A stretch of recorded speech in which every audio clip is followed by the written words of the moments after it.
Jake and Peter are filming the interview of an executive named Alex. While they are filming it, Peter notices that there's something wrong with the camera. They take a break to fix the issue and they find that it was just a minor sensor problem. Jake hopes to become an inspiring filmmaker, but has been struggling with making it big with his planned feature named Space Drive. Peter suggests that Jake should talk to Alex regarding his movie, and maybe Alex can help him with funding. Jake has become stressed with filming corporate shoots most of the time. He returns home to his wife, Chris, who helps out with most of their expenses. Jake appreciates what Chris does for them, but he is also bent on making a big film. Chris urges him to take some job on the side as it would help them in covering up their expenses. Jake goes to his basement to edit the shoot he did with Alex earlier. While editing, Jake notices something on the shoulder of Alex, something which was bothering Peter earlier. He zooms into it and renders it to find out what it is. He plays it through the projector and it turns out to be a moving screensaver. Jake believes it to be some kind of a glitch and isn't bothered by it. The next morning, Jake jokes about how he would love to get Chris's comfortable job.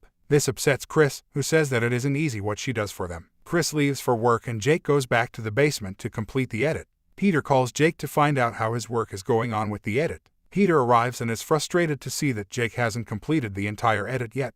Jake shows him the glitch he edited out last night, but Peter asks Jake to complete the edit first as it is due tomorrow. Jake completes the edit with Peter monitoring him the entire time. Peter has no idea why Jake is still talking about the glitch. He tells him that if Jake had paid that much attention to Space Drive, then the movie would have been released by now. Not having anything else to do, Jake spends his time drinking beer and doing random things. He picks up a football and unconsciously throws it at the moving screensaver that is being played through the projector. Shocked, Jake sees that the football has gone right into that screensaver. Jake heads towards it and tries to put his hand into it. Just like the football, his hand is able to go through the screensaver, indicating that it has to be a portal that leads to some other place. During dinner, Jake is excited to tell Chris about his unusual discovery, but the conversation takes a different direction. Chris is fed up with her life and her job and tells Jake that he should consider picking up more jobs to support themselves. Chris has always dreamed of starting her own eyewear line. Jake believes that Chris thinks that he is a complete failure. Jake wanted to show Chris the portal he discovered, but instead heads back to the basement on his own angrily.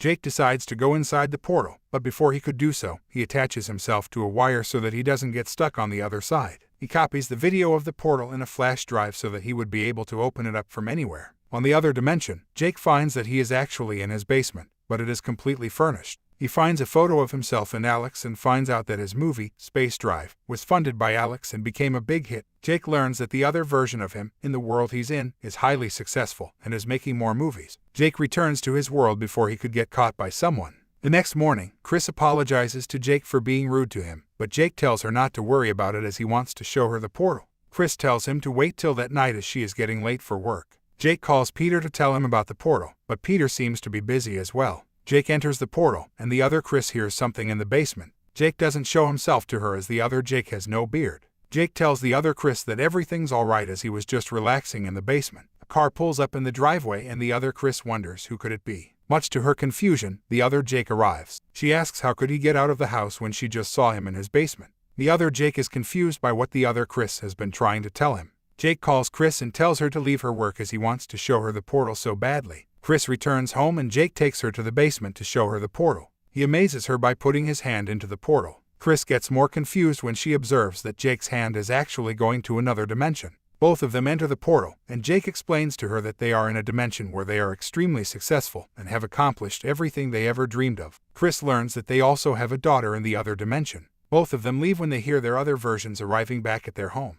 Jake is elated that he has discovered something truly revolutionary, but Chris is still not sure what the portal really is. She proposes that they should bring in a scientist so that they could learn more about it. Jake dismisses this idea. Jake returns to the other world and finds the other Jake and Chris in a pool. The other Chris believes that she saw him in the basement while he was at work. The other Jake assures him that it was nothing and she was just tired of her work. Jake tries to get in contact with renowned scientists and tells them about what he has discovered. Jake gathers more information about the portal and conveys it to the scientists. The scientists ask him to email them the proof of the portal, but in reality, they laugh about it as they believe that Jake might be messing with. Jake goes back to the other world and is almost caught by the other Jake. Jake shaves off his beard so that he can avoid getting caught by the other Chris. He enters the other world and is once again almost caught by Chris. The next day, Jake tells Chris that he shaved off his beard as he was getting sweaty because of it. Jake informs Chris that he has contacted the scientist, to which Chris appreciates his effort. Jake doesn't send the email to the scientist as he has changed his mind. Jake enters the other dimension and decides to spend some time enjoying his other version's life. He goes for a swim in the pool and enjoys every bit of it. He hears someone come back home and he rushes out of the pool to avoid getting caught. Eventually, the other Chris catches him and gets romantic with him. Jake has no other option but to do what he is told by the other Chris. While they are asleep, the other Jake arrives and Jake comes out of bed and leaves immediately. The other Jake joins the other Chris. Jake goes back to his world but is caught by her Chris, who believes that Jake might have got romantic with the other Chris. She leaves him and throws away her wedding ring. Both the other Chris and Jake wake up and talk about their usual life. The other Jake notices Jake by the pool outside and runs out to see him. Luckily for him, Jake doesn't get caught. The other Jake has to leave the city for shooting his new movie for some time, leaving the other Chris and their daughter alone. The other Chris finds Jake in her bedroom and asks him how he got back so quickly. Jake uses the absence of the other Jake as an opportunity for himself to enter this life. Jake makes up a story about how the shoot got postponed and he entered the house silently in order to surprise the other Chris. The other Chris is happy as she has more time now to spend with Jake, but has no idea that her version of Jake is actually on the shoot. Jake considers going back to his world but chooses to spend time with the other Chris. The other Jake is done with his shoot and tries to call the other Chris, but Jake has the other Chris's phone. The other Jake sends a voice note to inform the other Chris about his arrival back home. Jake deletes the voice note and blocks the other Jake on the other Chris's phone. Jake thinks about going back to his world, but he believes that he is having more fun in the other Jake's dimension. Jake requests the other Chris to take their daughter with her for one night, as he wants to give them a surprise before he could leave for work. The other Chris agrees to his request. Jake sets up a projector in the living room and plans on sending the other Jake to his world. The other Jake arrives, and a disguised Jake tries to push him into the portal that is being played in front of the other Jake. The other Jake gets a hold of Jake, and when he takes off his mask, he is more than baffled to see the other version of himself. Before he could call the police, Jake attacks the other Jake and leaves him his world.